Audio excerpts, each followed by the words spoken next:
Hello, everyone, and welcome to the next movie in our Christmas lineup. Today we're doing Beauty and the Beast and the Enchanted Christmas. I don't know what this is, I don't think. Wait, you've never seen this one before? Maybe I did and blocked it out, but as far as I'm aware, I don't know. Because, okay, from what I recall, while this movie is talked about for all the wrong reasons, I think I recall this being one of the more watched movies. Okay. I mean, it's only an hour. It's a time killer. A bit of a tidbit here.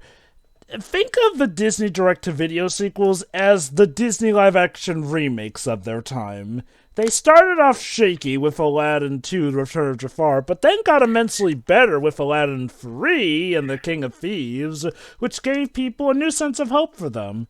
We had some good, and then we had some pretty bad ones here. Where does this one rank?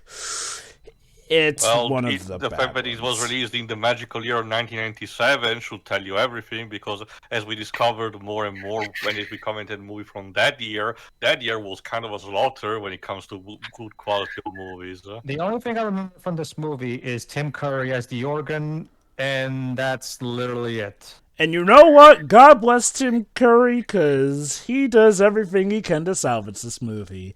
Now, as always, that said, is this movie really as bad as it's remembered to be, or is it a misunderstood classic?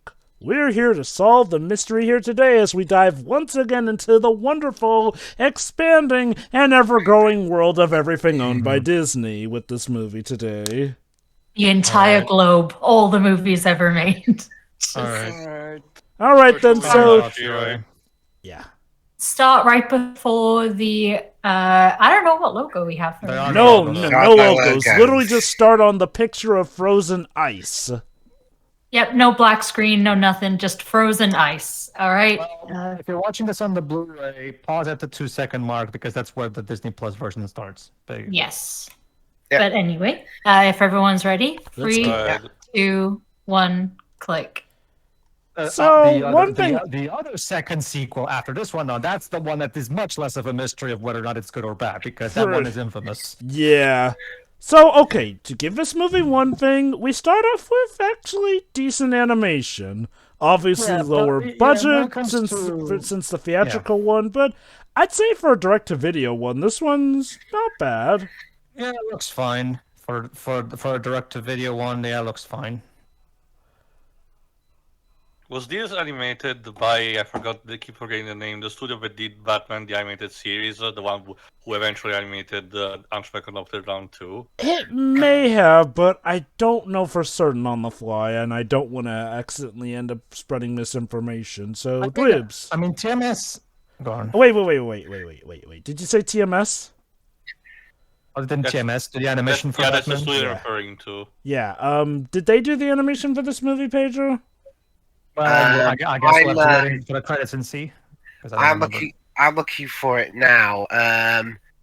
All it mentions is it's done by Walt Disney Video Premiere, which is apparently another name for Disney Toon, and Walt Disney TV Animation. Hey guys, remember that time we were all trapped as furniture and items here? Let's celebrate that by decorating the tree with it. By the way, we've talked about stuff. It must be a goofy memory to them, but yeah, come on, Pedro. Allow me, because I actually lived through this. Well, you guys technically did too, but I was already you know. Yeah, no, I was just a baby at this point. Yeah. So I went through this shit. Much like this kind of has a similar thing to Return of Jafar. And again, they did the exact same shit they did with Return of Jafar and later Lost Frozen Adventure, where despite this being a Christmas special, it was clearly meant to be something meant for TV purposes. Oh, no. That spells Magical World you're thinking of. This one was actually just its own original movie from the get-go. Well, even so, this thing was marketed to us as, again, like Return of Jafar, it was marketed to us as the sequel to the classic Beauty and the Beast. Which it technically is. I mean, hey, we're technically starting after the original movie, so... Except not really, because Mrs. Potts is about to tell a story to Brick that he supposedly already knows.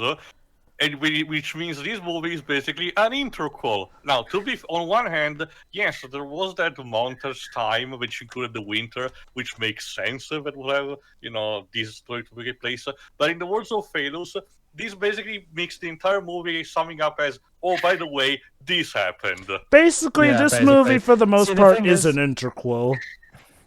But see, that's the thing. Again, much like Return of Jafar should have been marketed as an elaborate TV pilot for the series, this if you ask me, should have also been more marketed as a Beauty and the Beast Christmas special, rather than a proper full-blown sequel that is supposed to live up to the original. Okay, to which give him clearly it's not credit, meant from to. the I mean, at advertising... least they didn't call it Beauty and the Beast 2. Okay, to give him credit, from what I have seen from trailers and whatnot, they did emphasize the Christmas aspect, and we Yes, kind of knew that, oh, the prince is the beast again, so I think a lot of people assumed this would have to take place during the first film, because otherwise you just fall into that sequel plot of, why is he a beast now again? Yeah, because I Also- mean, I can't imagine Disney will get much mileage out of. Hello and welcome to Disney's Beauty. And he is a beast again! Christmas. That being said, unlike the Cinderella sequels, this is a sequel to a movie made in 1991, which means they could afford to get all the original voice actors to reprise their roles. this time. Remind me again, because I don't think I saw that much of the original. Was Cogsworth voiced by John Cleese in the original? Yes. And if I recall correctly, he did not came back for this. Oh, He yeah, I was busy forgot. doing something else. Let me check. Oh yeah, that is true. I forgot. Which is weird because John Cleese will be in anything. I distinctly So- remember when he was doing a shitty movie around this time, because I remember hearing a review that mentioned John Cleese said no to Beauty and the Beast and Magical Wait, Christmas for this. Wait, hold on, let me check. No, it's not Pluto Nash. That movie came out in 2002. Well, Cogsworth is voiced by David Ogden Stiers in this film. Was he the one who voiced the character in Kingdom Hearts 2? No, but I know he voiced the frog detective in Hoodwinked. Oh, Yeah, okay. good for him. Oh, and by the way, just to let you know in advance, this story takes place entirely and basically confined around the territories of Christmas. So if you wanted to have an hilarious sequence to see how Gaston celebrates Christmas, tough shit. I That being- guess... Yeah.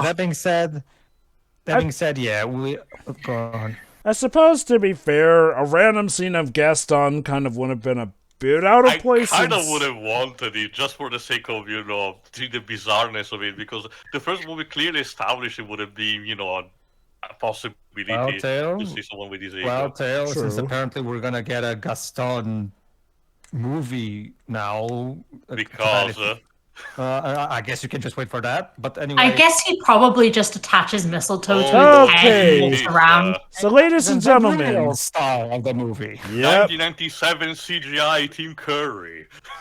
Yeah, that thing looks ugly. I mean, to be Either fair, way- if they want to evoke the Uncanny Valley factor, good accomplishment. But yes, Shirai. I have seen this movie. yeah. As usual, Tim Curry turns in a stunning performance. Jesus.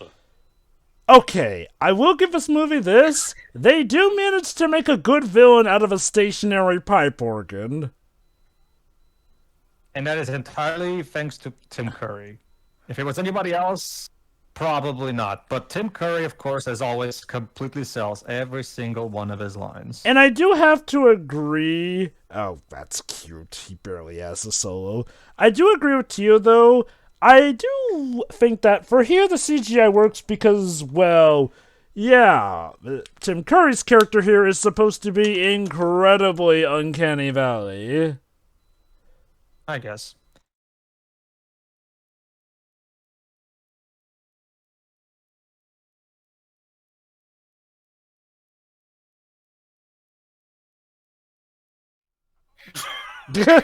Well, yeah. Like, I can't see shit. I It's also love... an interesting concept, again, because so far, with the first movie and everything, all the other servants turned into instruments and stuff were mostly played also for laughs or just an occurrence. What if it was actually body horror? But the ironic thing that you'll see with Forte here is that He's actually somebody who prefers to be an object instead of human. It is entirely overrated. Yes, Pedro? Fortunately, when it comes to voice acting as well, Paige O'Hara and Robbie Benson returned to reprise their roles as Beauty and the Beast, respectively. So one reason Forte really loves his newsstands here is because with how things are, the Beast really confides in Forte a lot more now than he did when they were human. So as you can imagine, Forte don't want things to go back to normal.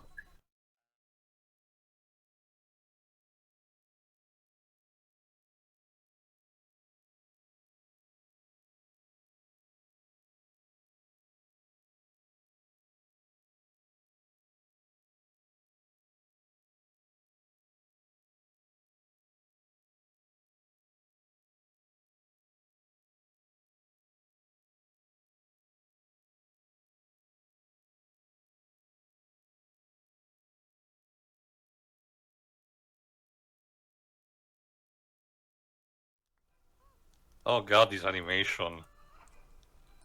Trust me too. It gets worse, I know. The second sequel, is like they took the budget of this movie and halved it. Pretty much, yeah. But Okay. yeah, also this unfortunately introduces also the retcon that it wasn't just for the fact that, the Beast was having personal insecurities or was obsessed with, with Rose and anything. No, in this case it was basically Sith manipulated by a CGI organ. Mm-hmm. Okay, to the movie's credit, it's more like he kind of subtly suggests stuff. It's not like he is outright manipulated by the organ.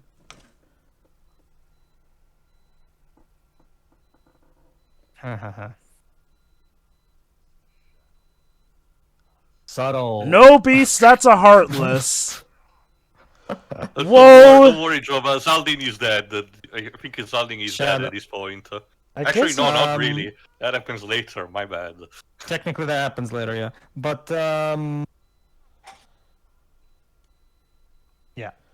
Will these two crazy lovebirds ever make it And work? now that we get to the main problem also of this movie. As Diva pointed out when she reviewed this, and also how Pedro noticed when you guys commented on the first movie, despite what some criticism has been said in the years, makes it sure to try not to be about Stockholm syndrome. Wait, hold on. While in this sequel, we start also with the wrong foot on Also, that guys, guess what? The Beast hates Christmas. Can you guess why?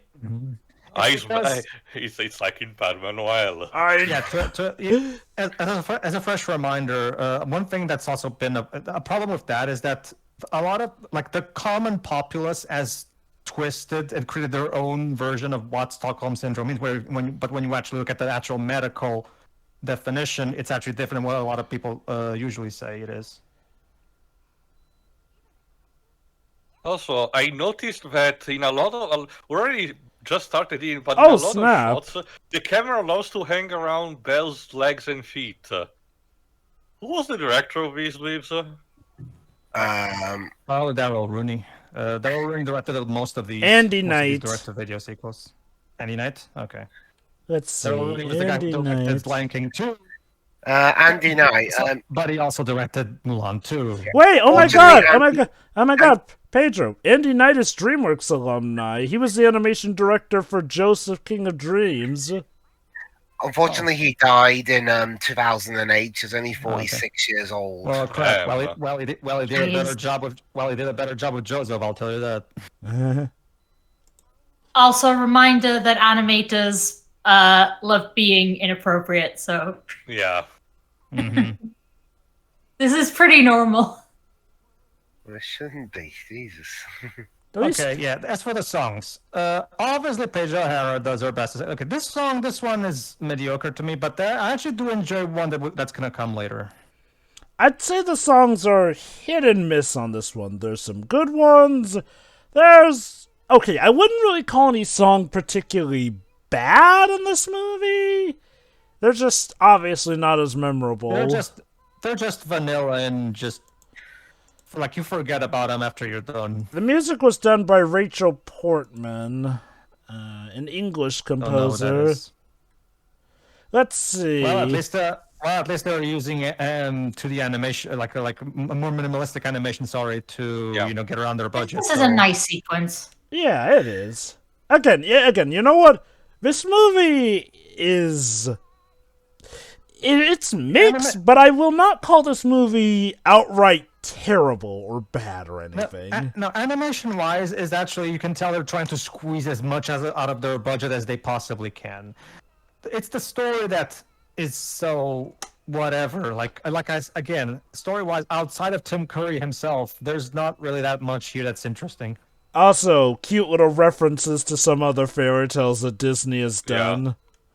Yeah. If I may, unlike with other sequels where I really just go, what the hell were they thinking? With this movie, I can get where they were trying to go with stuff, but obviously they flew too close to the sun and, well, it didn't go so well.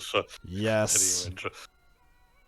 Whoa, what happened to the frame rate of the movie just now? I don't know. It's been a constant, Pedro. Even the scene where the beast was just walking near the fireplace had a choppy frame rate. I noticed that too. But the biggest questioning that I do is that why making it a Christmas special? Again, remind you, this is like the only Disney. I can answer that too, but I'll let Pedro go first. Well, think about it too. When we actually take a look at them, having fun in that little montage thingy, it's mostly during the snow. So my guess is they looked at it and thought, you know what, we could take advantage of that bit and maybe squeeze a Christmas special out of that. I guess. Okay, here's my take on it, Avi. Here's my take on it. The makers needed a time taking place during the original film that would have a good window of time in it. That wouldn't be like, too close to when Gaston does his thing, or when Belle gets released, essentially, because otherwise it would just make things look really weird. So the perfect part was during the montage, which, as you know, takes place during wintertime. And what's a focus point around winter? Christmas. Which they could easily use to attach a lot of mysteries, messages, and whatnot. And also, So here's the actual... Sorry, go on. Oh, yeah. And obviously, Christmas is one of the great focal points to attract people. That being said, here's the plot. The Beast has forbidden Christmas a long time ago here in the castle. You're not allowed to celebrate Christmas. Now, one thing I do find interesting is that he's kind of the inverse of King Triton in Ariel's beginning. Whereas King Triton outlawed music because it reminded him of his dead wife, here, music is what helps Beast forget of a very tragic past. Basically, as you might remember from that... well, actually, I think they're going to... If I remember correctly, there's going to be a flashback explaining it. Yeah. So, yeah. Okay. Coxwell's suffering is funny. That carries over Pish-posh. from the original movie. Yeah. Yeah, pish-posh, because I'm British. Making British people suffer. Yeah. You sound oddly content with that, Julie. Very funny. So, You what know- you're saying, Shua, it's the French making the Brits suffer, because remember, Lumiere is French. Yeah, I guess. I always have to wonder, for the staff who got changed into the glasses with no eyes, just how much are they suffering? And God, what happened to the staff who were changed into chamber pots? Again, it seems that only Tim Curry's organ is exploring the questioning about body horror. Everyone else is more like accepting overall. To be fair, Glasses are just blind drunk. It's fine. You know, I just realized something about as well. Well, with that comment about the French and the British. Okay, so because this takes place in France, just like the original fairy tale, because the original fairy tale is French, and yet here we have a British clock, a French kennel, a British teapot, an American like her They're son is imports. American. Okay, so Special basically. okay, to There's be a wide fair, variety of accents in France, apparently. they could easily be foreigners. I If guess. anything, Coxwell should be have a German accent. Although Belle has a French name, but she has an American accent. So I guess it's one of those If we cases. start considering that, Pedro, the entire cast of the original Aladdin would be a nightmare. Pretty much, yeah.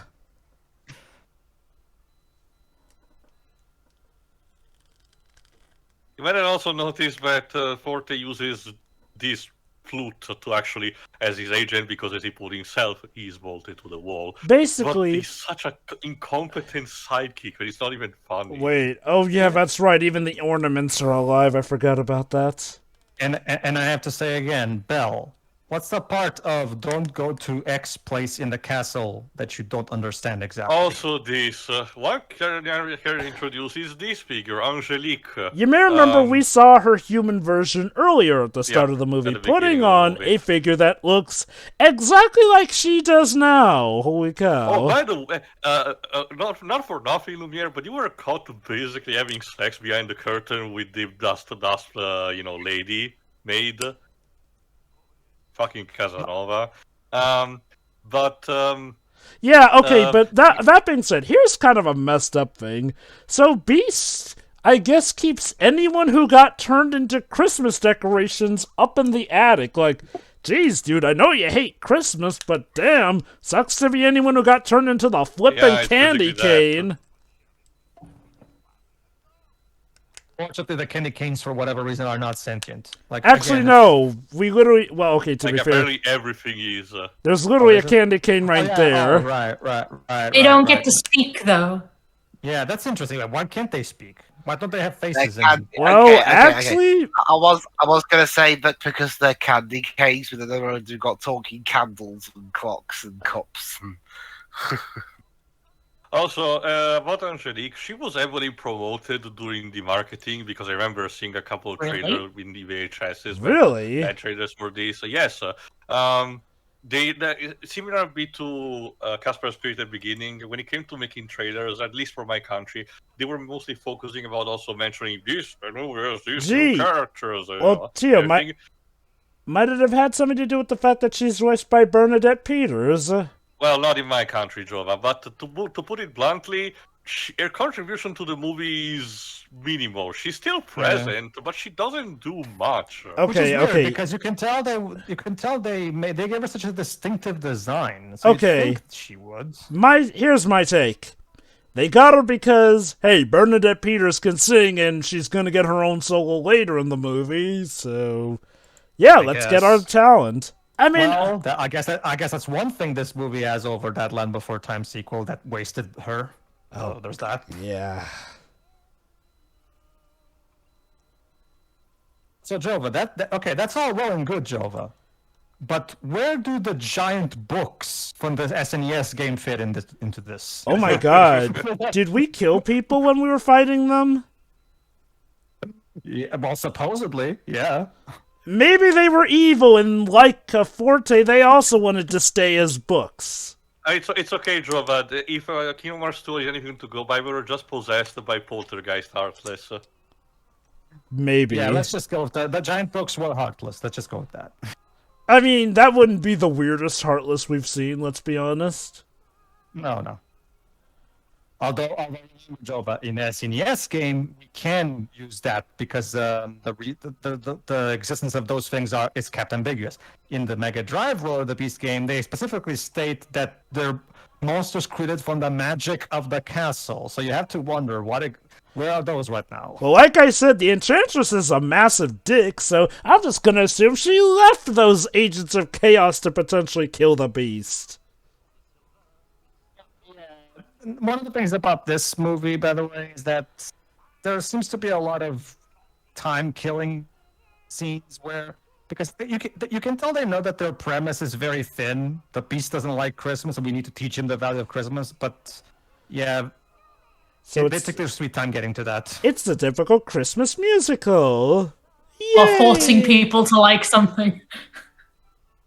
Well, okay, to their credit, it's not so much them forcing him to like it, which is something better than a lot of Christmas specials do, but that being said, So, Sheila, though... Oh, yes? also, Sheila, not for nothing.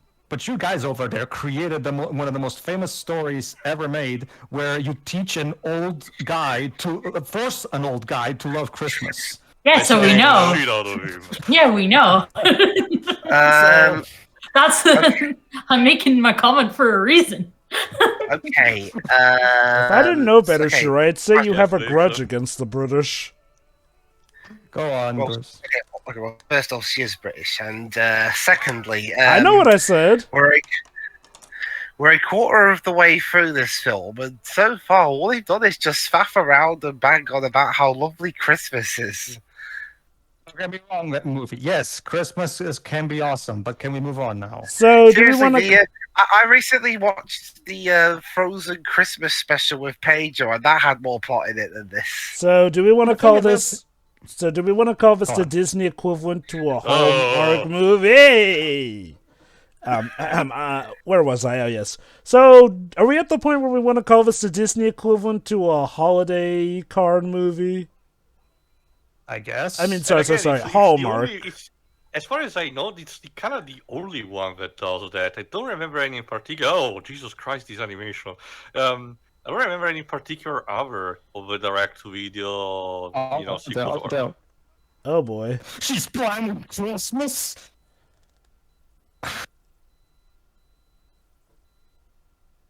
Beast, you're Bah, right there, mate. humbug. Yeah, the movement. Beast hates Christmas, as he's about to explain.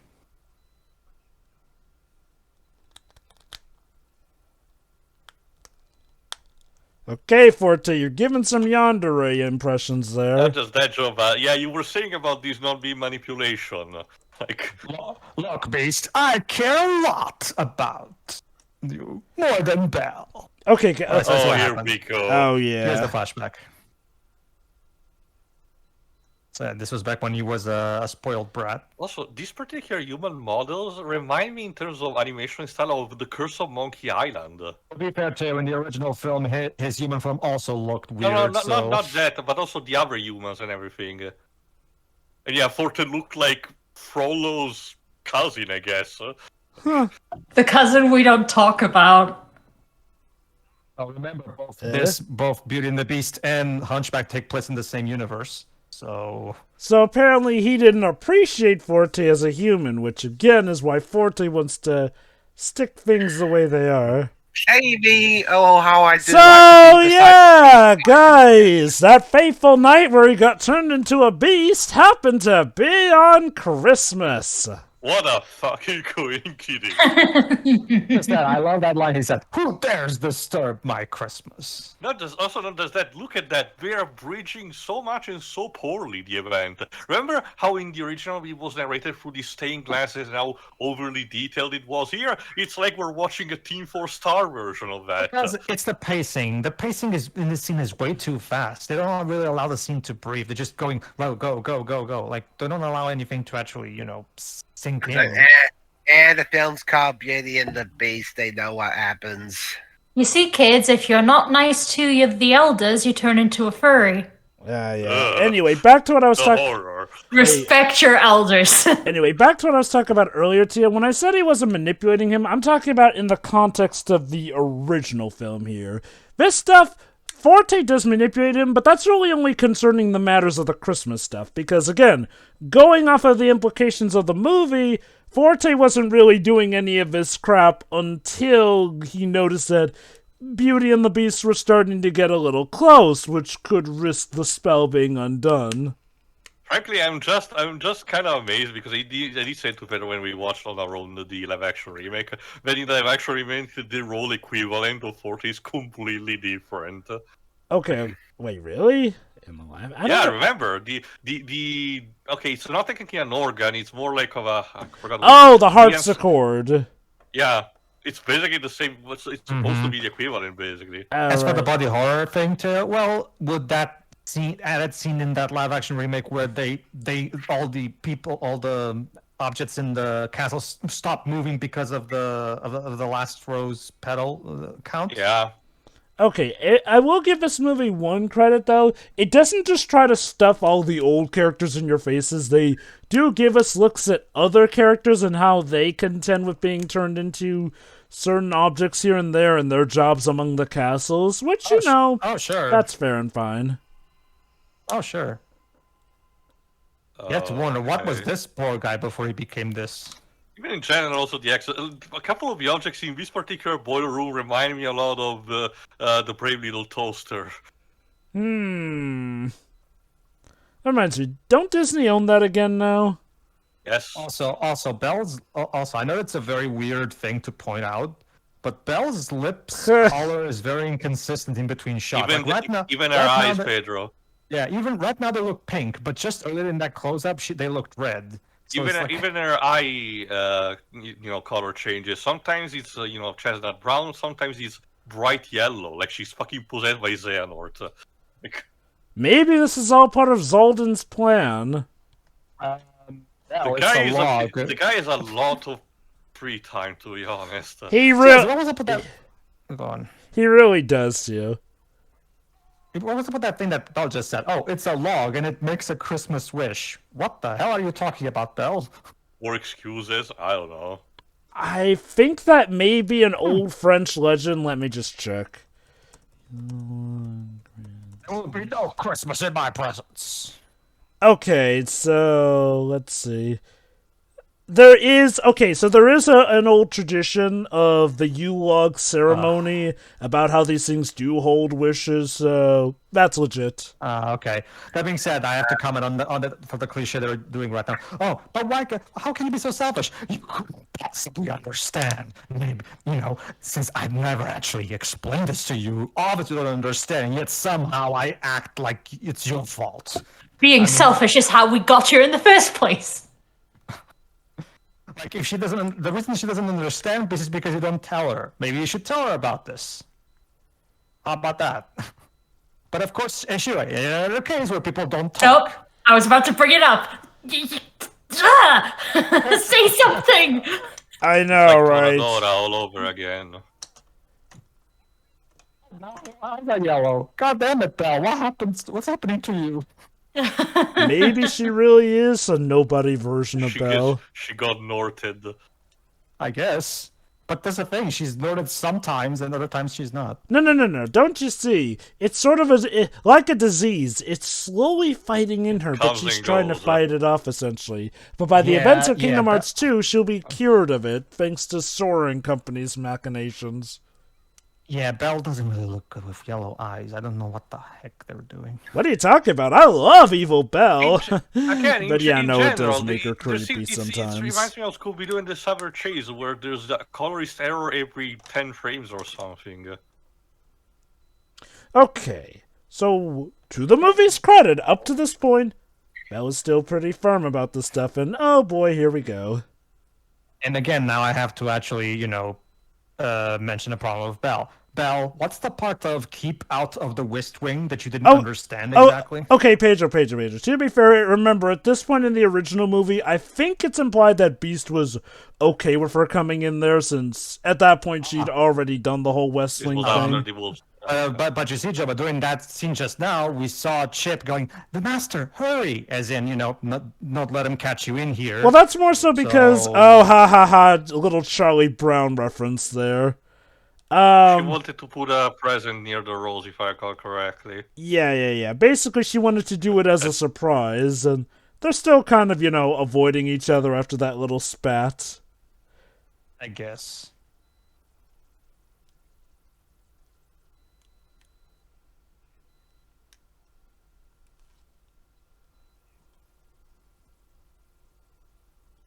Not helping here.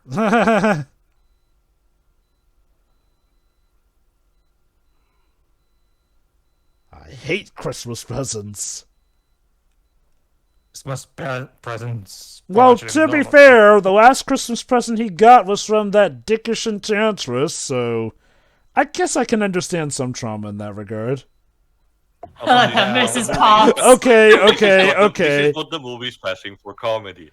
I'll admit that one kind of got a laugh out of me. Yeah.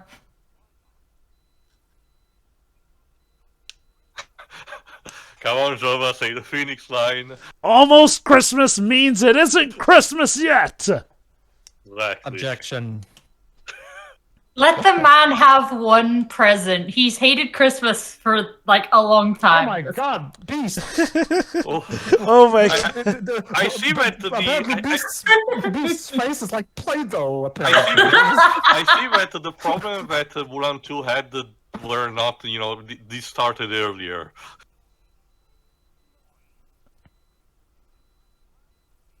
Yeah, I have to admit, I mean, most of the time the animation does look fine, but yeah, there are the occasional moments where suddenly I have no idea what the hell happened. Sometimes the animators just fuck off. So basically, Beast wants. Happiness is depressing, apparently. Oh, well, I think it's time for What's Tim Curry next? to have a song. What's next? Love songs? Imagine love songs in Beauty and the Beast. Pah. Okay, so basically Beast wants to try and give Belle a present. So what he orders is for Forte to make her a nice ballad of sorts.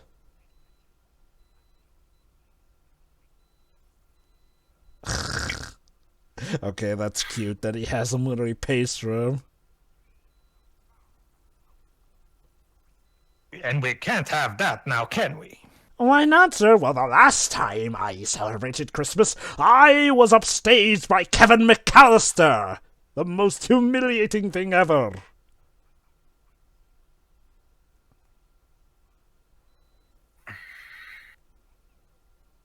Another Charlie Brown reference.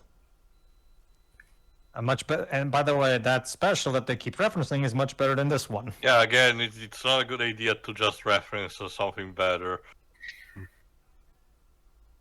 Okay, there's a bit of body horror having to be used as an axe, but he assures her it's fine.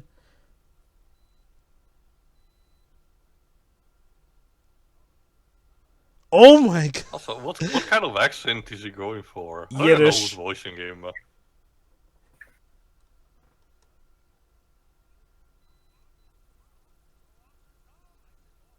This goes on for some Oh time. wait, is he Jewish?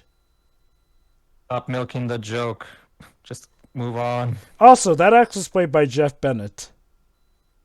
Oh, okay, Sure. that makes sense. Yeah, like, see, yeah, this movie moves at the speed of molasses. Like,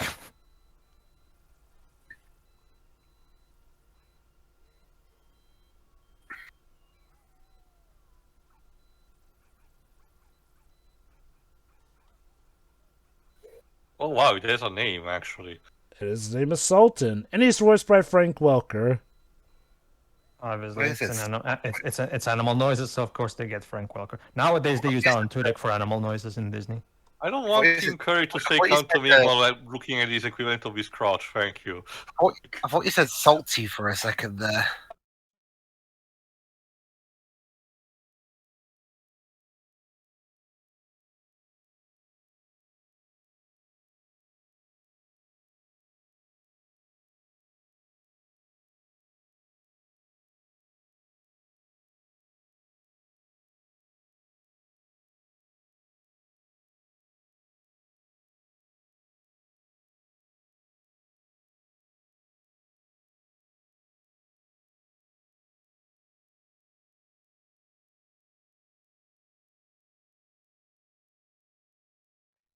Back to this movie. Yeah. I don't know, Sheila. Anything outside of Tim Curry to me is just kind of Okay, no. Well, I mean, he's on screen right now. There you go. And again, like I said, I'm gonna give this movie some props here. Even some of the stuff outside Tim Curry is fine for this movie. Mind you, it is not Disney's best, and I won't be fooling myself to think it is. But I wouldn't say I regret this movie existing, per se. Well, the only reason I don't regret it existing is because of Tim Curry's performance. But And the only reason I'm not regretting it is just because it's just a bunch of noise signifying nothing. I mean, look, it's mostly because the plot is very thin. Like, there's not that much to the plot. It's I do agree it's not perfect, but I do think it's a fine enough addition to the lore of Beauty and the Beast, which is more than I can say for Belle's Magical World. Yes, the great addition to the great additions to the lore being Beast hates Christmas, and there's a pipe organ somewhere in the castle. Now, Dribs, did I say it was a great addition to the lore? No, I said it was good addition to the lore. Great, good. At this point, I don't even care what the difference.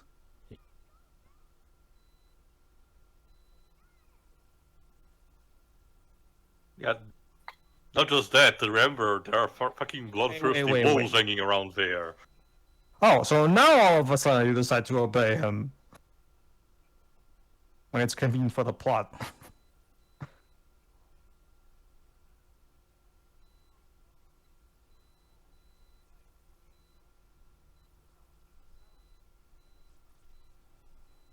That is goddamn reverse psychology. She's dealt with douchebags before, you know.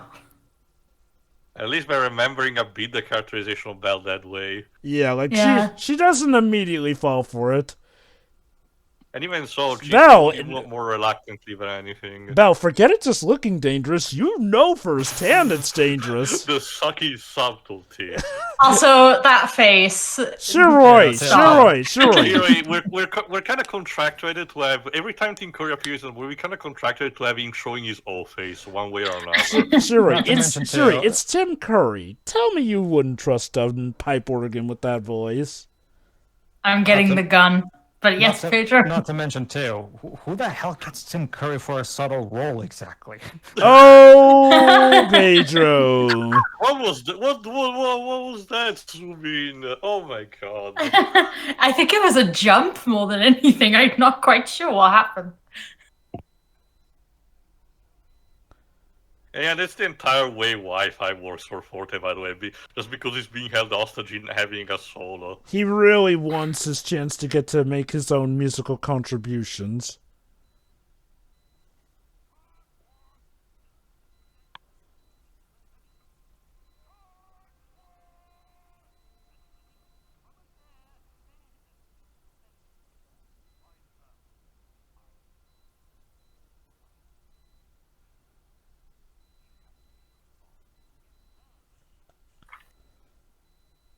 What could possibly go wrong?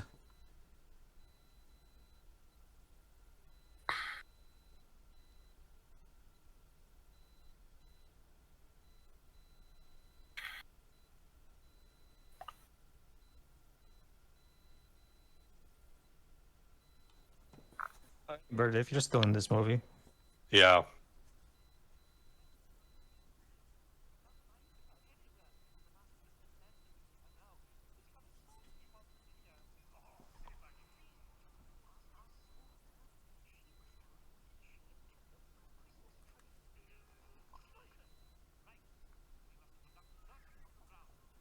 About that. Okay! Hey, Beast, why didn't you save that for your Sega game? Can think of a certain hedgehog who would agree with that sentiment. Well, this was 1997. Sonic was busy taking part in races. God, was Sonic Shuffle a thing by that time? No, Sonic was Shuffle Oh wait, wasn't no, that was after the 1998. Dreamcast wasn't. Yeah, the Dreamcast wasn't out yet. The Black Forest? That must be a completely new and different forest than the other mystical forest that happens to surround this castle. Not to mention, you can see that a lot of perfectly good trees are on basically the outskirts, and as we're about to see, basically, she went through deep in. This is the forest that's out the back door, not the front door. I remember Why- that level from Lord of the Beast. There's a giant wolf on the bridge for some reason. Oh my god, Pedro, could this be their way of referencing that game? I'm pretty sure that's not. But Yeah. Can she whatever. Yeah, we sailed on that ship a long time ago, Jova. Yeah, I think that was also a thing in the live-action remake and the original movie too. With time for that /second act misunderstanding trope.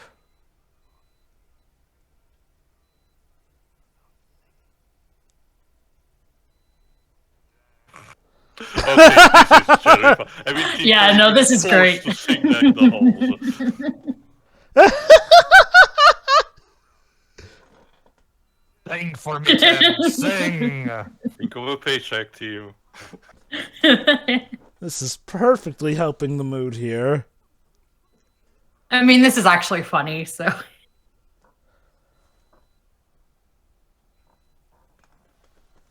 No! Why would you think that?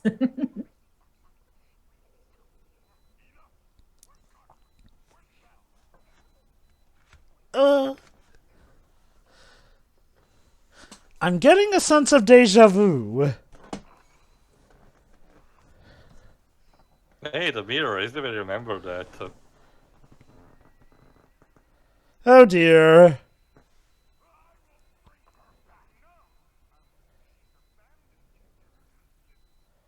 I think Now I it's think time for Tim Curry's song. Curry's to have a song. I mean, might as well. You have him in a movie where he's basically lusting over, poison smoke. You might as well have something here. You know, since we're seeing Forte here in all his glory, if there's one thing I do appreciate about this movie, it does harken back to when Disney were just willing to let their villains be classic culture criminal here. Like, nowadays with modern Disney, not counting the MCU for obvious reasons, they tend to not like to have just proper villains.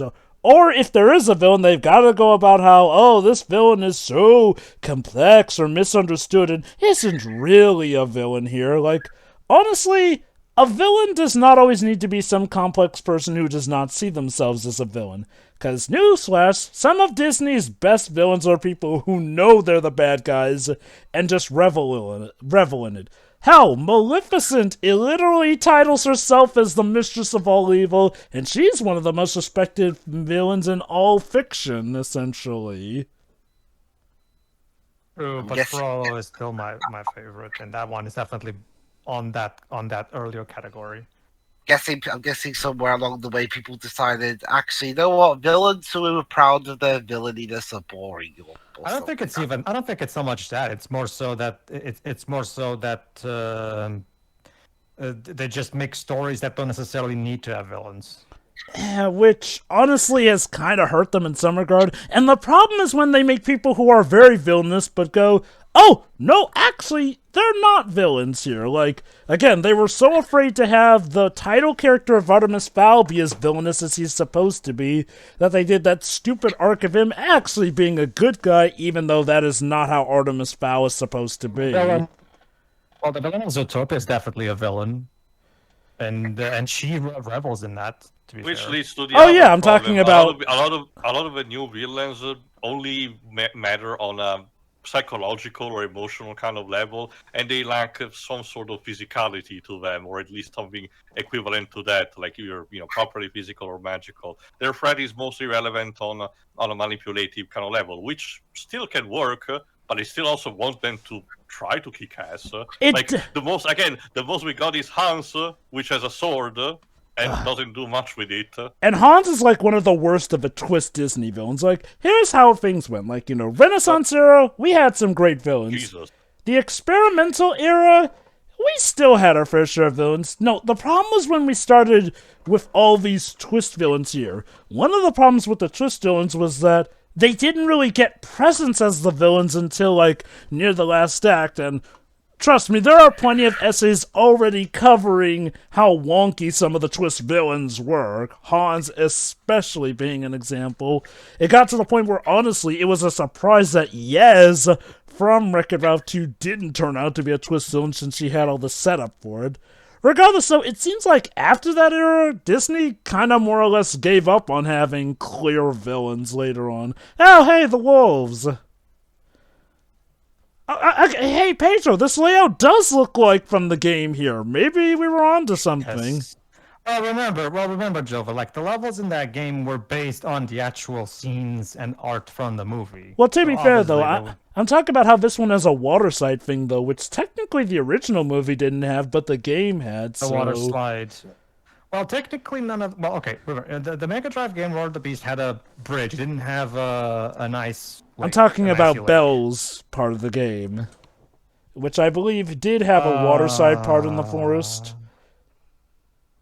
Oh, well, yeah, it had a water river part, but not an icy lake part. Well, you know what I mean here, like, oh god, Sure.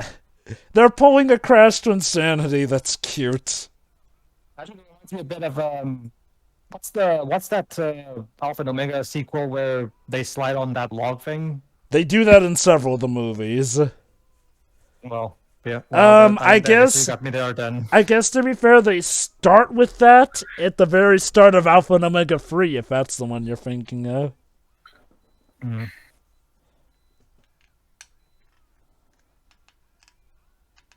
Yeah, I was right. That The was- X is Jewish.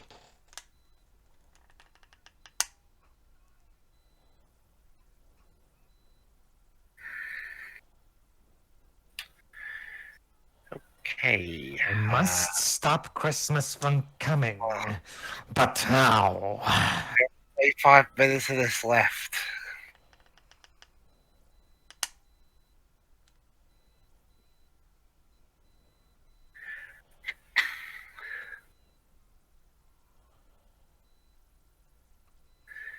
Seriously, at least Fat Man had the ridiculous premise to make me laugh. Oh no, like no, Fat Man ended up being a surprise good film, honestly. Again, like I said with this film, it's not all bad, but I'm not gonna pretend like it's one of the stellar sequels of the era. See, its biggest problem is the pacing. Like, if this movie was truncated into a clear 25, 30 minutes runtime, you would have flown a lot better because the plot that they have does not really warrant 1 hour and 10 minutes. It's funny because that's possibly the exact opposite problem of Belle's Magical World. Well, yeah, but we'll get to that eventually. Is that specifically Christmas? Oh theme, no, the tree! We'll lose the tree! Not like, you know, think oh yeah, so. that might happen. Joe, but remind me, is Magical World also Christmas themed? I don't think it is. No. Okay. So it's Maybe- like Home Alone 3 in that regard, where it's like that. Maybe we can do it on Valentine's Day as a Valentine's Day pick or some shit. I don't know. Maybe. That one is even shorter than this one, isn't it? It's only 3 episodes of a failed TV series, so it shouldn't be too long. Oh, Pedro, you spoiled the surprise behind that, but yeah. Let me just check and see. Belle's Magical World. So that animation on Cogsworth just now. Okay. So the original release of Belle's Magical World was 70 minutes, but the special edition release is 92 minutes. No, Belle. You should be dead right now. Being in water that cold literally drains the air out of your lungs. Whoopsie! The movie's trying to rectify that right now, Pedro. It's like that scene in Beyond Two Souls where both Jodie and what's his name again? I forgot his name. Ryan? Ryan. That's it, Ryan. Ryan even more so because if I recall correctly, he had like Oh God, the no frame top rate. on. That was a deliberate choice. Also, like, it was worse in that case because weren't they both like barely wearing anything as well? Well, sure. Jodie was wearing a scuba suit, so it's still not believable. But at the very least, there's nothing. No, Ryan on the other hand only had like a typical white shirt and pants. No, Pedro. I'm pretty sure he was topless at that part. Also, it's Oh, wait, no, irrelevant you're anyway. right. Both of them should have been died from the pressure. No. Yeah. Tia, don't you see? I didn't protect them from that. At least we can just assume. Because usually whenever Jodie needs to survive something, Aiden's the go-to excuse. Yeah. See what I mean? This film's so boring. You guys are having more fun talking about Beyond Two Souls than this. To be See, fair, here's the dudes, we thing. just went off on a tangent here and there, but oh boy. Also, and next you'll see Jafar dressed as an old guy who's about to tell Belle all about the Cave of Wonders. It's funny, because he also dresses up as an old granny in the sequel. Why are we having God. all these fade to black? To Thanks, Joe. show... I guess it's... Joe. I managed to repress that, and now you brought it back. I Thanks. guess it's to show how Belle is fading in and out of consciousness. Oh my god. Okay, look, while I'm not too hard on this movie, I'm sorry. I don't buy this whole, oh, okay. Yes, I can believe maybe in the heat of the moment, Beast, being paranoid, would think that Belle was trying to escape and all that stuff. Though, hey, Belle, did you do a better job of trying to explain things? I guess maybe the reasoning is that she was so out of it that she wasn't able to explain that well. Like, being dipped in a frozen lake can do that to you. But, man, this feels like the whole Rachel Ross will they won't they kind of crap that you see in sitcoms. It's like me and Shira said earlier. Like both of them don't actually talk to each other, and that's why the plot is even happening. Like, I was able to tolerate it to a certain point here, but no. Oh, this is it, right? This is where Meredith gets her solo. I was wrong for some reason, even though I didn't really have a scene where I get shown that. Shh. Time for Bernadette Peters' song. True, but I guess I have to assume she's a talented singer. Yes, Meredith Peters is a talented singer. Yes, too. She's both an actress and a singer, which is why people like me, Joe, and Bob Show really think you better to get her Let me in put the it musical, and you don't have her sing. Let me put it like this to you. For some What? reason, in a Land Before Time sequel, which was a musical, she was the only character who didn't get a main song. Wasn't that a problem also with the first Enchanted had? That they had an actress Idina that was a Menzel. singer? Yeah. Idina Menzel, aka Elsa from Frozen, but although this was 2007, so it was way before Frozen. God. However, recently in Disenchanted, they corrected that by giving Idina Menzel a song. God, it feels so weird that I can say that the goddamn Cinderella 2021 film actually used Idina Menzel better in that regard. The Amazon one. Yes, the Fair. Amazon one. To be fair, Idina Menzel's role in the first Enchanted is not bad or anything. It's Oh, just no, that, it's just that, again, weird, like, even before she was known as Elsa, I'm pretty sure she was known for good singing.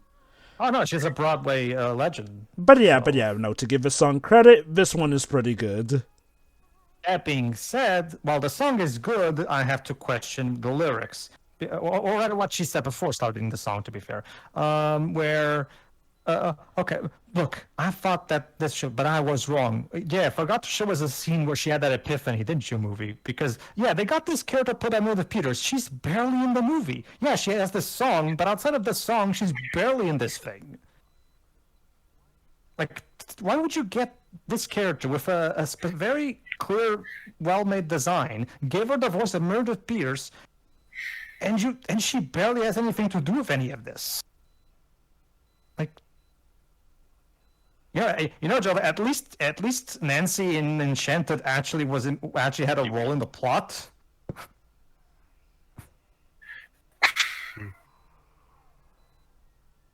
No. But Doing all this because you like being a pipe organ? Well, okay. Barely. Okay, well, let's remember, guys, he has explained why he prefers life as a pipe organ. It's because So with what was the gift? Huh? with how things are, Beast actually confides in him way more, as opposed to when they were human and the Beast did not appreciate his music back then. Because music helps the Beast forget the pain, in a sense.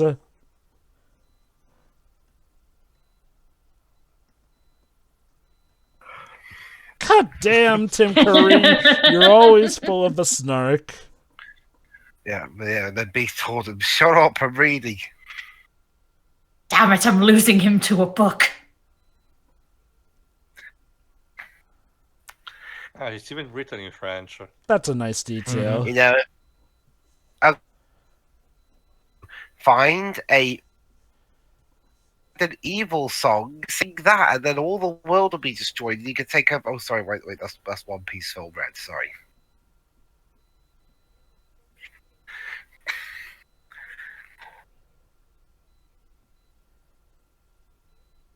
The only word written in English. Yeah, it's the emphasis, you know. Mm-hmm.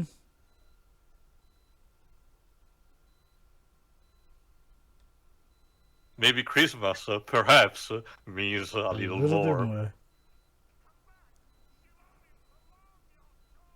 I can't lose him to a girl. I mean, he's not. I'll give you a break. I mean, Beast isn't watching this movie. He doesn't know what torment is. Dude, he's not into you.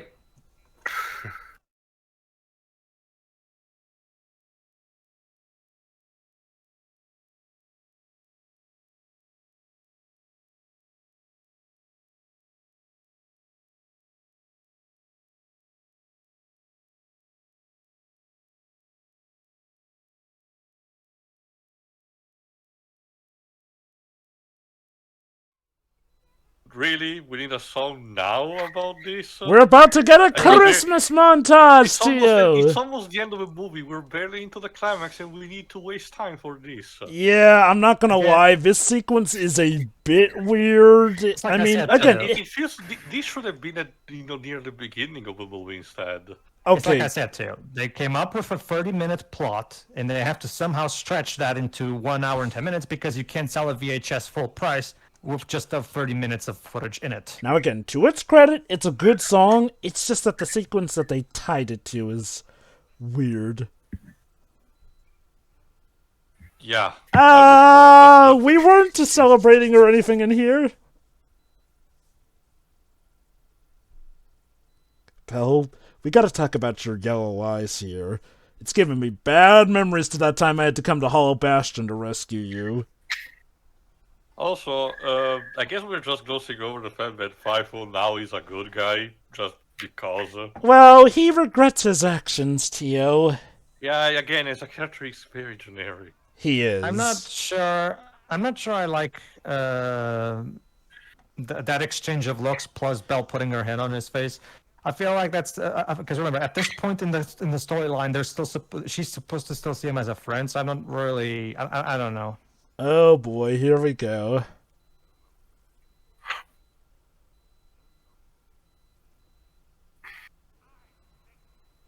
That was literally a keyhole shape. Yeah, Forte's gonna take matters into his own metaphorical hands. Oh my god, he actually is doing it. He's writing the evil song. Yes. Basically, Forte's like, okay, I can't have you. No one can. Yeah. An evil song that will destroy everything around it. So basically, whoever directed and wrote One Piece Film Red watched this movie at some point in their life and decided, you know what, I'm gonna make it this, but with pirates. That Also, he just wouldn't admitted that surprise he's me. a shitty composer. He was just snarking to you.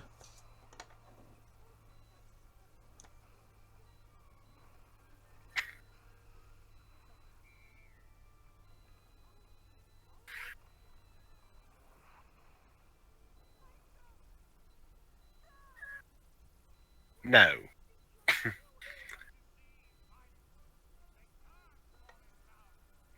I mean, I can't argue with that logic. Well, I mean, their spirits can fall in love.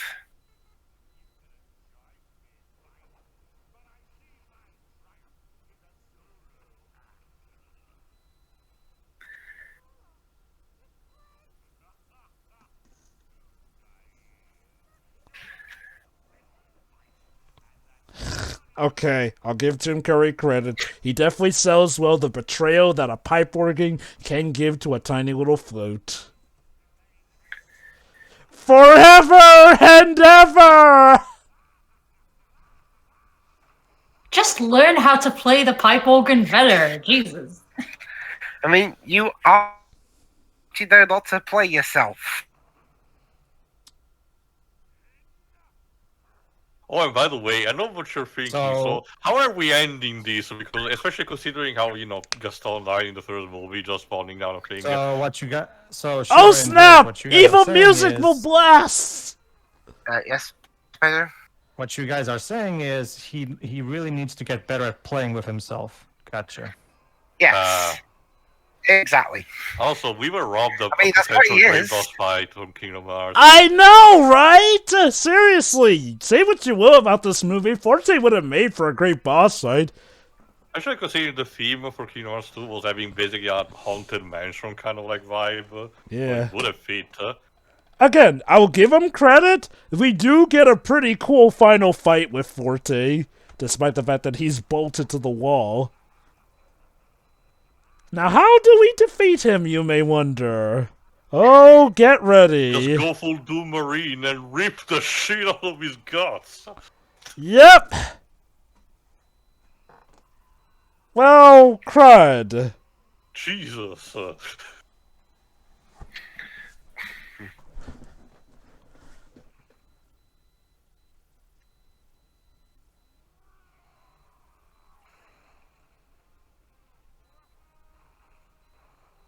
Uh-oh. I'm free. Oh shit, no. Oh, first gonna be the ends up in his mouth and he eats them. Frankly, I'm gonna remind me of a YouTube poop that has Dr. Robotnik just killing him outright and saying, "Get out of life." So, yeah, Forte just got murdered. Merry Christmas, everyone! Ho, ho, ho! For the record, we just leave him there, which means that when the enchantment, as Diva said, when the enchantment is lifted, does that mean that his bloodied corpse popped up there? Does that mean... I'm here. I'm still here, and I was kind of wasted outside of my song.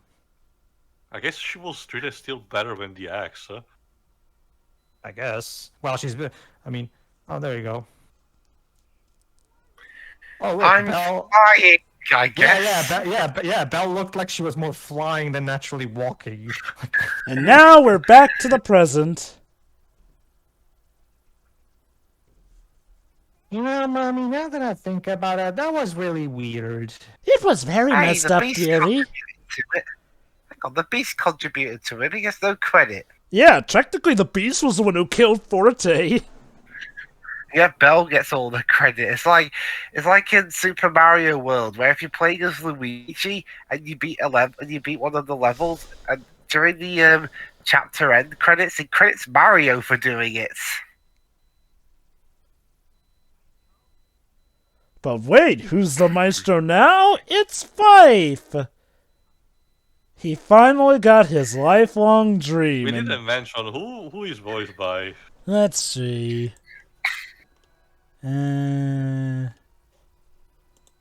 Let's see. Fife is played by Paul Rubens. Pee Wee Herman. Okay. Oh, by the way, just a reminder, Haley Joel Osment plays Chip. So technically, Sora was there all along. Of course. Well, Okay, remember, this was around I the mean- time that Billy Joel Osment was playing kids in Disney stuff. So Also, should elaborate. It's while he's speaking, while he's singing, he's voiced by Andrew Keenan Bolger.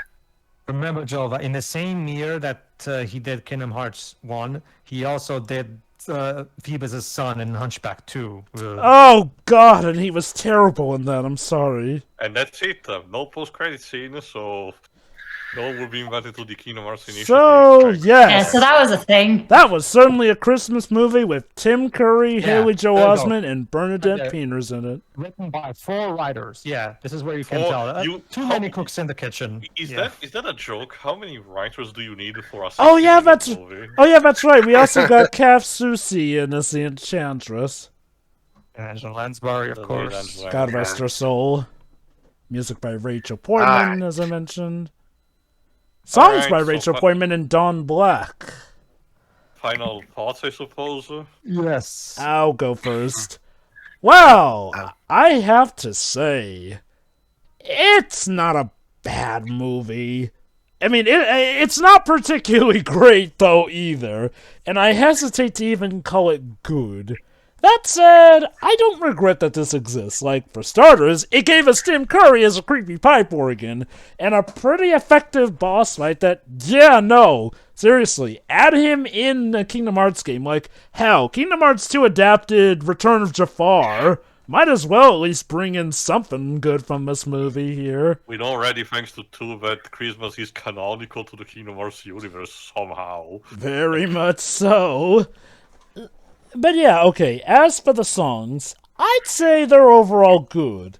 That doesn't necessarily mean that they're all used well, though. I'd say, okay, the villain song is good through and through, as are pretty much all the songs done by Paige O'Hara. Bernadette Peters' song was good. The issue is that some of these songs are clearly just here for padding in Christmas, Wonder, Magic Land, and all that. Oh, here you go. Apparently, based on the credits, this was made by Walt Disney Animation Canada, apparently. Hey. Huh. Okay then. Thanks, Wolverine. But yeah, no, I mean, I can definitely see that they were putting the work in for this one. I would not call this a lazy cash grab of sorts.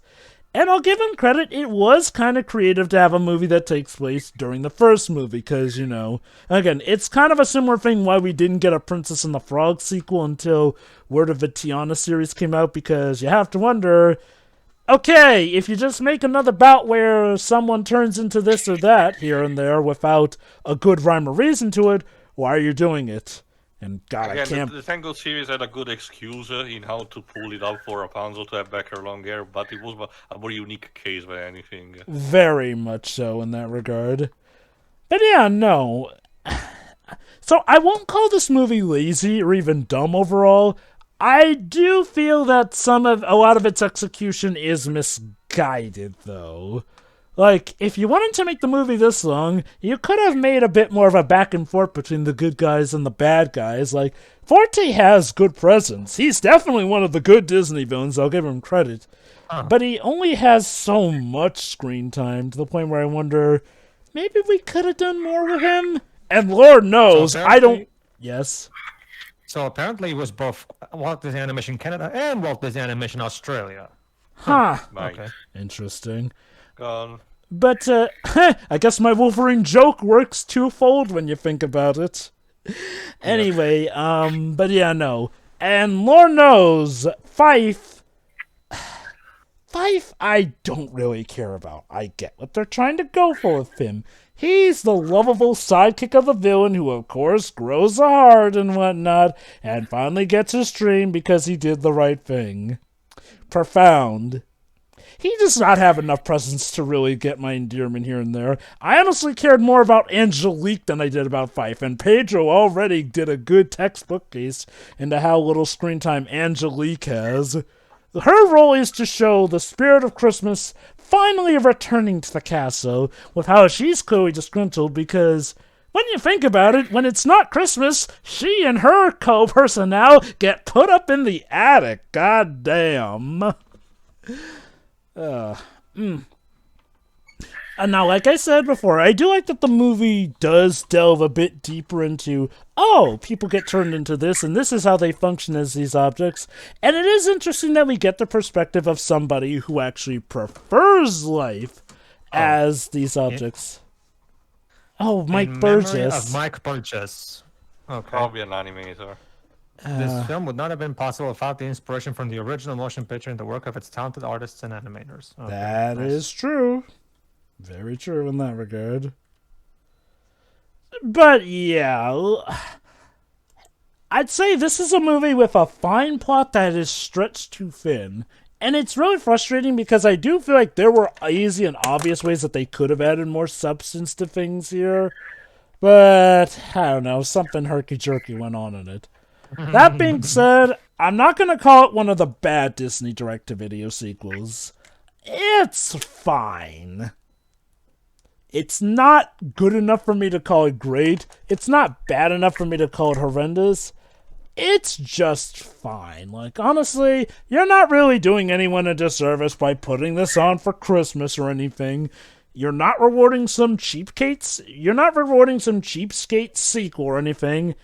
It's just fine.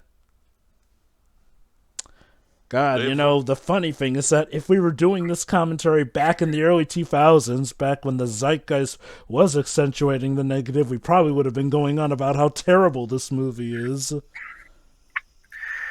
Alright, my I think you'll find this funny. oh. This is quick. This motion picture was created by Walt Disney Pictures and Television for purposes of copyright law in the United Kingdom. So there you go, Drips. Copyright law over there. Apparently. A lot of all films do that pretty much. So this film was boring. It just felt nothing happened really. It's just a bunch of faffing around, with basically the only real noteworthy things being the Beast hates Christmas. There's some weird pipe organ down below, which even being voiced by Tim Curry can't elevate that much. Everything just meanders. It really is like a 30-minute movie just stretched out into an hour and 10. I'm surprised you didn't go the whole hog and just have like a 20 minutes worth try and pan out the runtime more. It's funny you mentioned that, Dribs. That's kind of what happened with Belle's Magical World. This would be fun. But, I mean, regardless of whether that film is any better or worse than this one... It's worse. This film is... It doesn't matter. It doesn't matter, really. I mean, just because a film may be worse doesn't stop this one from being bad. Oh, yeah. Oh, don't worry. I absolutely agree with you. I'm just saying, no, Belle's Magical World is definitely worse, to answer your question. Well, we'll probably find out within, like, the next... 10 years, whatever. Heliocycles. Yeah, I'll give it a decade. For renewal. Yeah, 10 years maybe if Shuri's ever feeling up to picking that one. Like you said, maybe a Valentine's Day pick. Yeah, if the next Shinkai movie's not out by then, maybe. Who knows? Yeah, we need to see the adventures of Chair. Yeah. Chairman. Chair-kun. What about the adventures of Table-kun? Cue the Mega Man stage beginning theme.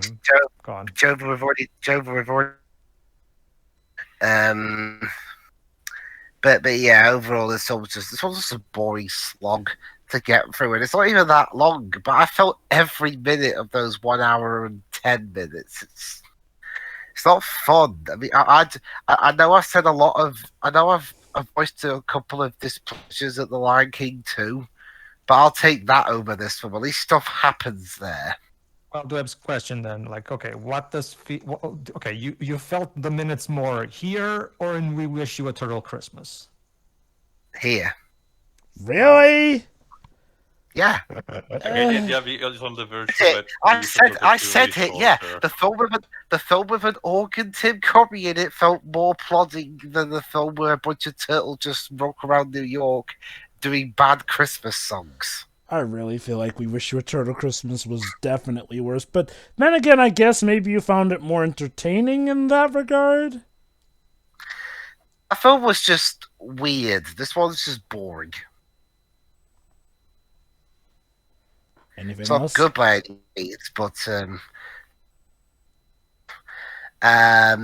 nah, that's it. This film's boring. I doubt I'll ever watch this film again. Pedro. Okay. Like I said, yeah, I genuinely believe that this thing would have been a lot better if it just been cut down to half its runtime. For the plot that they're going with, it's way too simple, way too thin to really support a 1 hour and 10-minute movie. You really needed something more. You either add something more to this, or you need to just trim it down, because a lot of these songs feel like they're just here for filler purposes. You wasted Meredith Pierce kind of outside of the song. Okay, you had her sing, but outside of her song, you still wasted her. So, Pedro, her character learns that there is truly hope and to not give in to despair. Yeah, you forgot to show us that scene where she Yeah, has off an epiphany, screen. didn't you, movie? Forgot to show us that. Now, don't you see all the of those act of moments- Beast rescuing Belle from that frozen lake must have been what opened her eyes, because otherwise we have no goddamn idea what helped her learn that. There was a lot of time for pointless songs, but there wasn't any time to put that scene in. Whatever.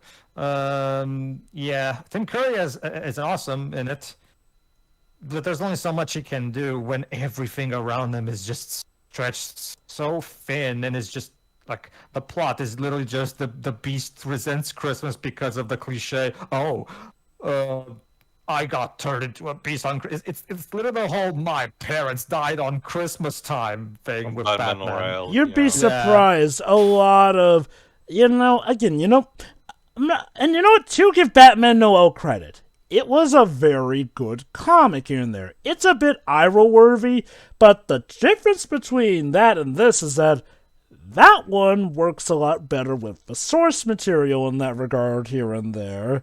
And to be fair, the Waynes being shot was never... Okay, I guess you could say the same for for the Beast being changed and whatnot. But the issue is that it doesn't feel like this movie does as much as it could be doing with it. It does some things, but then it's almost like it's afraid of exploring too deeply into it. I don't know, maybe they thought the movie was going to go for too long? Heaven forbid. I guess it's still better than him hitting rock and roll because his parents died. Wow, he heard a rock and roll concert nearby. Brilliant, Bruce. Brilliant. Okay, yeah, this thing should have only been 20-odd minutes. Like I said, just recently, yeah, like Dwibs was saying earlier, just recently, both me, Dwibs, and Deji had a really good time watching the Frozen Holiday special. Because that special is only 20-odd minutes, and for the plot they have, it works just fine. This movie could have been just as good as that if it trimmed itself down, cut all the fat, and focus specific, and maybe try to go something else than just the whole "I hate Christmas." So you want something that's so only... passé. So you want... It's so passé. So you want something that's only like 20 or 30 minutes worth of time. All right, we'll grant your wish with Belle's Magical World, where we'll tape together a few things. That's a good segue. I honestly wonder if maybe already at this stage they wanted to plan an animated series in similar vein to what the Aladdin was, but they couldn't. And ideally, this was originally conceived as a Christmas special, but still an episode of that. But they did not know. They had the confirmation at this point that they could not, so they brought it into a movie. And later on, they might have tried again. They got told no again, and at that point, taped the 3 episodes that they had into Magical Journey or whatever it's called. I believe it later became 4 with the special edition, which bumps it up to 92 minutes, which technically makes that movie longer than this one, I guess. Yeah, that's actually... we talked about the Blu-ray at the beginning of this. Yeah, both this and Magical World were packed into a single Blu-ray release because Disney knew they couldn't by any means get away with selling each of these 2 movies separately. God, no. Fans would have eaten them alive for that. Because can you imagine paying a total of $30 for a Blu-ray of Belle's Magical World? That's even more worthless now thanks to Disney Plus, but yeah, no. I mean, even back then, Belle's Magical World was not some hot, rare collector's item either. Nobody cared about Belle's Magical World for good reason. Yeah, which is why they had to pack both of the sequels into one Blu-ray release. Mm-hmm. So, but anyway, yeah, trim it down and maybe switch the plot to something else than the whole "I hate Christmas" cliche, because that's so passé. Like, if you like it just, I don't know. Like, maybe if Dr. Seuss was writing this, you could maybe make something out of this premise, but in the hands of these writers, no, not really. Yeah, this thing goes on for way longer than it needs to, and as a result, it loses your interest because it stretches itself way too thin. Even Tim Curry is awesome in it, but even he can only do so much. Yeah. And I mean, I do like one song, the song "Stories," that one's fine. But everything else, the other song, okay, and Mirror the Pierce song is also really good because, well, Mirror the, as always, sells you every single verse. But most of the others, even when Pedro Harris singing the opening song, is just kind of like, I'm singing because Christmas and Christmas and Christmas and blah blah blah. It's just kind of like it's just one year in, 1 year out. It's just like they're so vanilla. Belle's Enchanted Christmas is at best fun when Tim Curry's in. At worst is just kind of mediocre slog that's stretched way too thin. Too. Sure. There's a gem of a good story in this, but it's some of the elements surrounding it are what essentially what bog it down. Arguably, for its core main events, the idea of Forte manipulating, Beast into remaining in the status quo or anything, probably would not be really depending on Christmas. Honestly, it could have been just a story on its own, not really set on Christmas, and it wouldn't be fine with different elements. Sure, just retinker a bit more, retinker a bit the other elements, like say Bell's actions and everything, and yeah, I think it can still work out. To be honest, still the biggest problems to me are most of the songs which are just time wasters at best and god annoying at worst. Like again, the only entertaining one to me is the one with Tim Curry. Sure, Bell narrating about the storybook has the advantage of the animation and everything, but again, the song in itself is just a regurgitation of I Want More, which is already was already a bit standard at this point.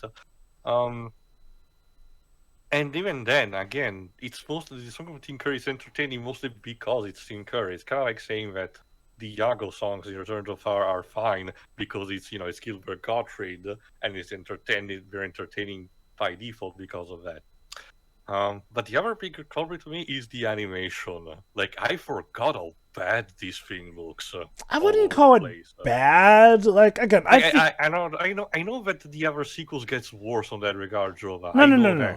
Without even comparing it to the sequel, I feel like this is a fine-looking bout of animation. It does have those bits where it goes, okay, that feels like something that you get like on an in-between frame, except you can clearly see it in motion. Not just that. A lot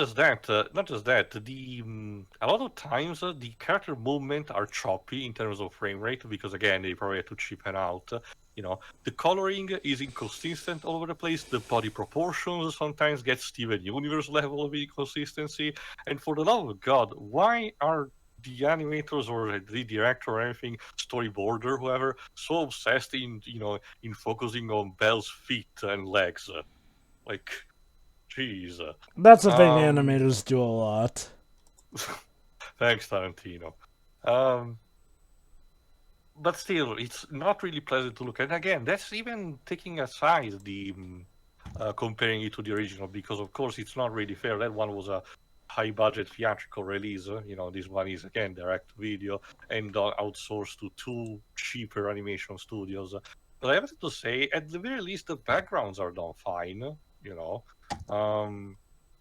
But again, also in terms of inconsistencies, I noticed a lot of human models, like for example in the present quote-unquote sequence, not just with the prince, but with all the others, like Lumiere and the others, in human form, they look like in terms of animation, they remind me a lot of Curse of Monkey Island. I wonder if any of the animators of that worked on these too. Who knows?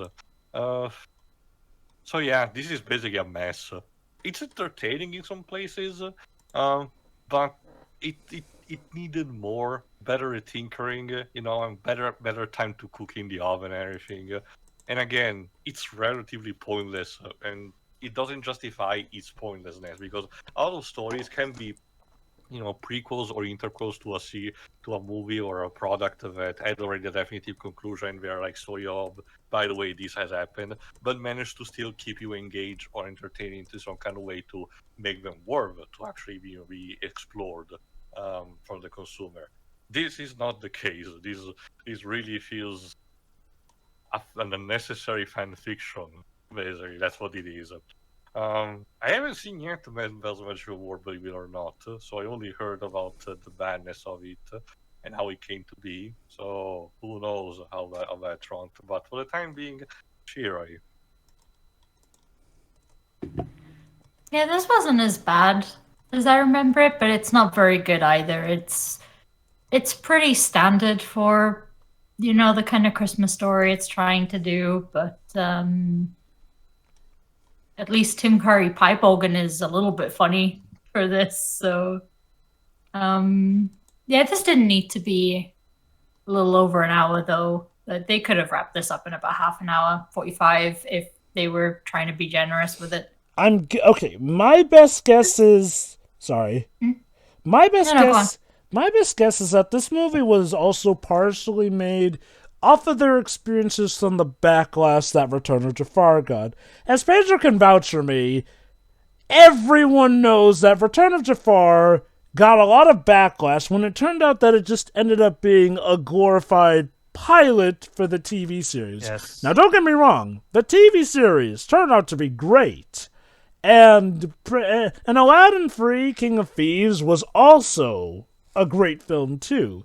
Sorry, the damage was really done with Return of Jafar here, because people were pissed. Like, keep in mind, and that was like the first ever of these direct-to-video sequels, essentially. Yeah, it also has to do with the way it was marketed. If Return of Jafar was released and marketed the way for what it actually was, as a special pilot, like a TV special, Aladdin, Return of Jafar, that would be fine. That way people would go into it with the right expectation. But no, Disney literally marketed this as the follow-up to Aladdin. And keep in mind, it was the first ever of these Disney sequels, so, well, okay, not counting the Rescuers Down Under thing, but, the first ever... Yeah. Yeah. So, again, my guess as to why Disney didn't want the movie that we just commented on to be a 30-minute thing, they were probably afraid of that movie getting the same, if not even more, backlash for being essentially the equivalent of a TV episode if it was only 30 minutes. Yeah, also, unlike it's also a cultural thing. Again, unlike in Japan, in America and most of Europe, the idea that an OVA like or a special of just for between 20 and 40 minutes seems a bit unfeasible even for direct TV or direct to video, unless it's a very specific case, like it's a short tacked onto a pre-existing movie, like The Prince and the Pauper. Or if it's like a little kiddie film, in which case, a mini movie of sorts. But no. My guess is Disney did not want to come off like they were just skimping out on the quality with a sequel to Beauty and the Beast, because, okay, yeah, Aladdin was definitely popular, but let us not forget, Beauty and the Beast was one of the crown jewels. Like, that was the film that nearly won Best Picture. So, no, my guess is they made the movie this way to not come off like they were just half-assing the sequel to such a beloved movie. And, I say this as somebody who actually does like Return of Jafar. I do feel like that movie probably wouldn't have been as hated as it was if they did what Paige has suggested. I totally get why people were disappointed by it, but I did think that, on closer inspection, the movie itself is pretty good. The problem was, it was a TV pilot, despite all the gigantic advertising it got. And, anyway, again, that's just my big theory on why this movie is the length it is.